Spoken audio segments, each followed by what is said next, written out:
Desde cedo eu frequentava a igreja com a minha mãe e algo me chamou a atenção, que era a questão da abrirei a janela dos céus, derramarei sobre vós bênçãos sem medidas. Eu fiquei questionando conquista. E eu estava vivendo uma situação financeira difícil, então eu assimilei isso. O dízimo ele vai me ajudar a conquistar algo. Eu foquei nisso.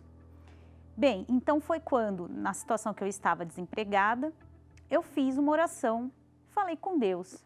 Deus, se eu conseguir um emprego, meu primeiro salário, eu vou tirar meu dízimo. E assim foi, passou-se 3 semanas, essa oração foi respondida. Então, nessa alegria de ter conquistado, então eu vi que valia a pena ser dizimista.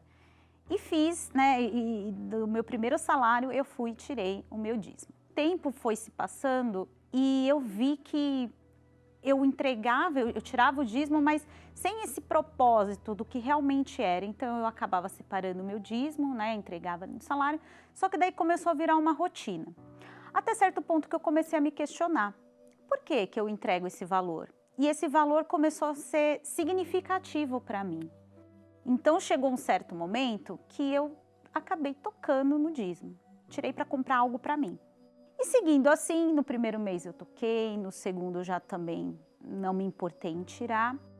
Quando foi no terceiro mês, eu me recordo muito bem, eu trabalhava numa empresa terceirizada. Quando eu cheguei no meu local de trabalho, o gestor falou pra gente, olha, um contrato foi encerrado, eu não tenho mais onde alocar vocês, eu vou ter que desligar todo mundo. E aquilo foi um choque para mim, porque até então eu não estava associando as coisas e foi quando me caiu uma ficha, E aí eu me lembrei do voto que eu tinha feito com Deus e que eu não fui fiel nas minhas palavras, eu não cumpri aquilo que eu tinha prometido. Até porque eu não tinha um compromisso com Deus, eu não levava Deus a sério, a minha vida era uma vida muito errada, no sentido assim, eu queria fazer as coisas do meu jeito.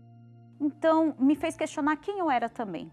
E indo nas reuniões, eu entendi algo do dízimo que eu nunca tinha entendido nesse tempo que eu estava indo na igreja, que era colocar Deus em primeiro lugar, Deus ser o primeiro. E eu me questionei, não, Deus nunca foi o primeiro na minha vida, porque eu sempre quis fazer as coisas do meu jeito. Eu nunca me importei com o que Deus esperava de mim, enfim. E eu olhava o dízimo como uma forma de alcançar bens materiais e não de realmente colocar Deus à frente nas minhas decisões, em tudo o que eu fazia. E foi quando eu conversei com Deus e falei, meu Deus, agora o Senhor vai ser o primeiro.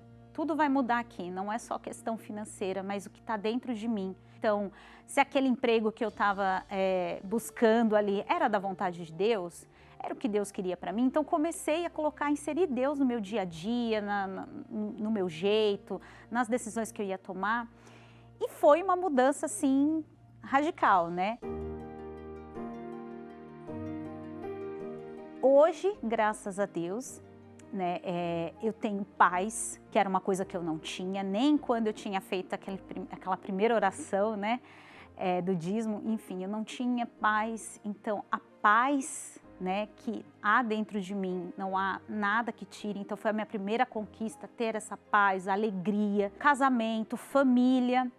Tudo foi transformado e desde desse entendimento para cá, Deus nunca deixou faltar nada. Época de pandemia, que foi uma época difícil para todos, foi o ano que Deus nos surpreendeu.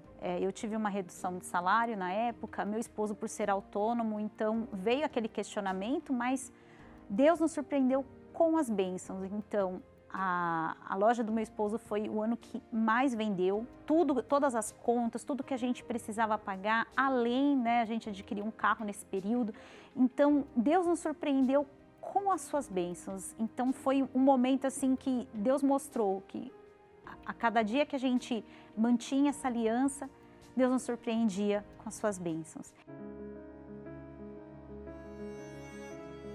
O meu maior prazer hoje de ser dizimista não é de conquistar, mas de saber que a maior conquista que eu tenho é o Espírito Santo, que é Deus na minha vida. E hoje eu sou dizimista porque eu reconheço que Deus é o provedor de tudo que eu tenho, tanto fisicamente, mas principalmente de uma vida transformada.